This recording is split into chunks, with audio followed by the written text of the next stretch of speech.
Halo semuanya, selamat datang di channel ini. Malam ini, aku mau bercerita sebuah kisah nyata yang sampai sekarang masih membuatku takut untuk tidur sendirian. Kisah ini diadaptasi dari teman saya sendiri, seseorang yang pernah tertawa bersama kuntilanak. Kalau kalian sendirian, pastikan lampu kamar sudah dimatikan.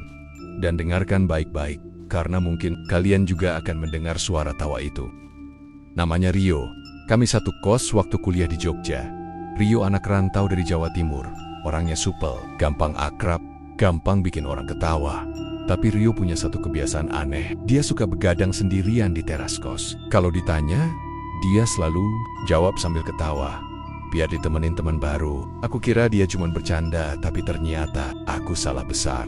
Kosan kami bangunannya tua, banyak sudut gelap. Di sampingnya ada pohon mangga besar.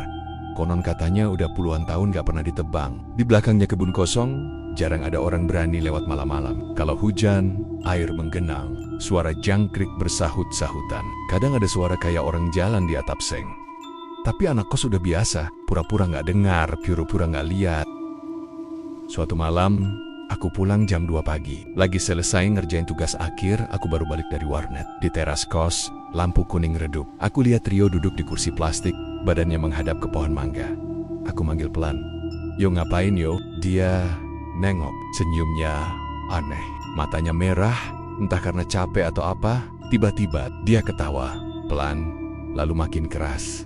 Dan di sela tawa itu aku dengar ada suara lain. Suara perempuan, melengking, pelan, kayak orang nahan ketawa. Aku merinding, nggak ada siapa-siapa. Di sana selain Rio aku dekati pelan, tapi Rio nyuruh aku minggir. Dia lagi cerita lucu. Besoknya, teman kos lain cerita. Mereka sering dengar suara langkah di koridor waktu semua orang udah tidur. Ada juga yang lihat pintu kamar goyang sendiri. Ada yang dengar suara orang mandi jam 3 pagi padahal kamar mandi kosong. Semuanya berawal setelah Rio mulai tertawa di teras itu. Aku mulai takut. Aku tanya Rio, "Lu bercanda kan? Siapa yang lu ajak ketawa?" Rio cuma ketawa. Katanya, dia cantik, suka kalau aku ketawa. Suatu malam, aku penasaran. Aku taruh HP di jendela.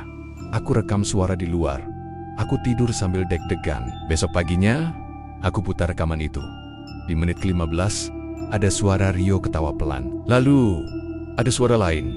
Perempuan, ketawa pelan, tapi kadang kayak bisik di dekat mic. Suaranya dingin, panjang, dan makin lama makin keras. Aku langsung hapus rekaman itu.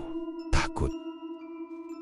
Suatu malam aku pulang agak cepat. Aku lihat Rio duduk lagi di kursi plastik. Dia tertawa sambil menatap ke pohon mangga. Kali ini aku lihat jelas. Di salah satu cabang pohon, ada kain putih kayak kebaya panjang, melambai pelan. Di balik daun, aku lihat rambut panjang hitam. Mukanya nggak kelihatan, tapi jelas dia di situ. Suara tawa perempuan itu keluar dari arah pohon. Rio malah berdiri. Dia menatap ke atas. Tangannya kayak mau meraih. Aku tarik dia masuk, tapi tangannya dingin banget. Dia malah bilang, "Biar dulu, dia mau turun." Suatu malam, Rio hilang. Kamarnya kosong. Kami cari ke warung nggak ada. Ke jalan depan kos nggak ada. Baru ketemu jam 4 pagi. Dia duduk di bawah pohon mangga, ketawa pelan. Mukanya pucat, matanya merah, ada bekas tanah di bajunya. Sepertinya semalam dia tiduran di kebun belakang. Dia bilang dia ajak aku main di atas sambil nunjuk pohon. Kami sepakat panggil orang pintar. Malam itu kos bau kemenyan. Rio dibaringkan di ruang tengah. Orang pintar bilang, dia udah diikutin. Kuntilanak itu suka ketawa sama dia. Kalau diterusin, dia bisa dibawa pergi. Ritual dibacakan. Rio ketawa, kadang suaranya berubah serak. Aku lihat air mata netes di pipinya, tapi dia tetap ketawa. Besoknya, pemilik kos mutusin nebang pohon mangga itu. Katanya biar penunggunya pergi. Waktu pohon roboh, banyak orang lihat kayak ada kabut putih terbang menjauh. Semenjak itu, Rio udah gak pernah duduk di teras lagi. Tapi dia sering bengong, suka ketawa kecil sendiri. Sampai sekarang, Rio udah pindah kota. Katanya, kadang dia masih mimpi. Dalam mimpinya, dia duduk di kursi plastik, di bawah pohon mangga, dan di depannya. Kuntilanak itu ketawa, ngajak dia ketawa sama-sama. Aku sendiri. Kalau dengar orang ketawa malam-malam, aku selalu merinding. Mungkin kalian juga. Kalau tengah malam dengar suara perempuan tertawa, pastikan dulu itu siapa. Terima kasih sudah mendengar ceritaku. Kalau kalian suka cerita ini, jangan lupa like, subscribe, dan share ke teman-teman kalian. Dan kalau kalian punya kisah nyata horor, tulis di kolom komentar. Sampai jumpa di cerita berikutnya. Selamat malam. Jangan pernah balas tawa.